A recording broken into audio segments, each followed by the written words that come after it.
मन के मोहनी तोर नैन मजादू है, देखत ही बन गे मोला तोर मया के साधु है। तोर हासी के चमकले जग लागे सुहानी, तै बन गे हवस संगी मोर दिल के रानी। मोर मन के मोहनी, मोर मन के मोहनी, तोर बिना सुना लागे ये जिंदगी कहानी। मोर मन के मोहनी, मोर मन के मोहनी, तोर बिना सुना लागे ये जिंदगी कहानी।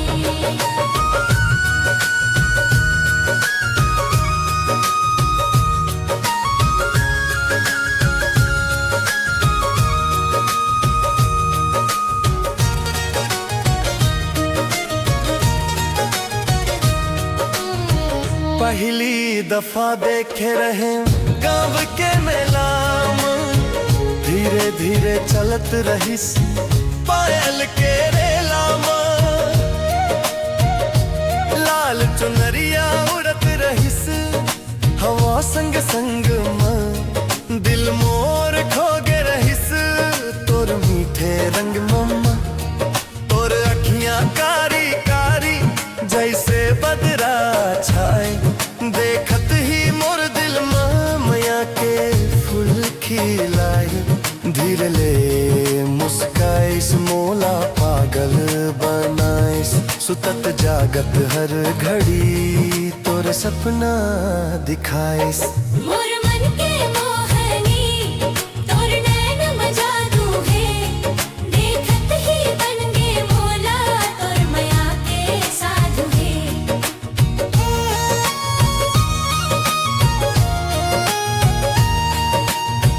नदी किनारे संगी बैठ के गोठियां वो, चंदा तारा गिन गिन सपना नवा सजावो।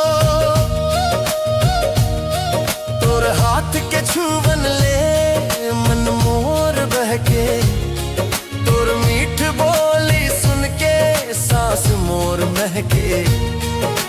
रिमझिम पानी बरसे भींजे दोनों जोड़ी, तोर संग जिंदगी लागे स्वगले घलो बड़ी।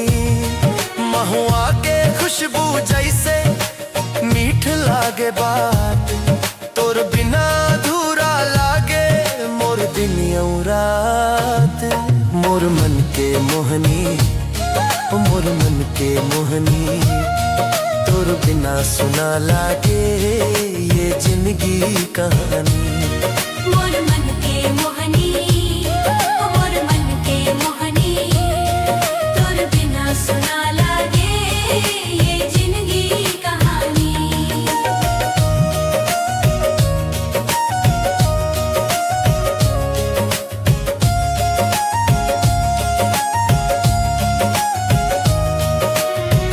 गाँव के गली गली तोर चर्चा होते, तोर रूप देख के संगी सबके मन खोथे।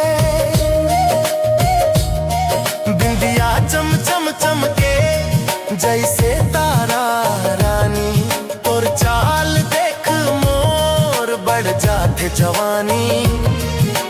चूरी के छन छन में दिल मोर धड़के, तोर नाव ले लेके मोर सांस अटके। संगीत बन जा मोर जिंदगी के सहारा, तोर संग बिताना चाहव हर एक नजारा।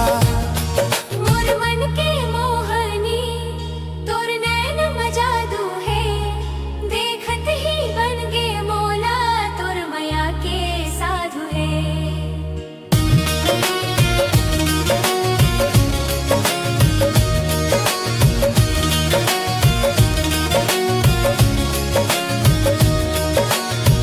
दिया जैसे जलते मोर दिल तोर खातिर, तोर माया मजीठो हर जन्म हर आखिर। माथे के सिंदूर माँ मोर नाव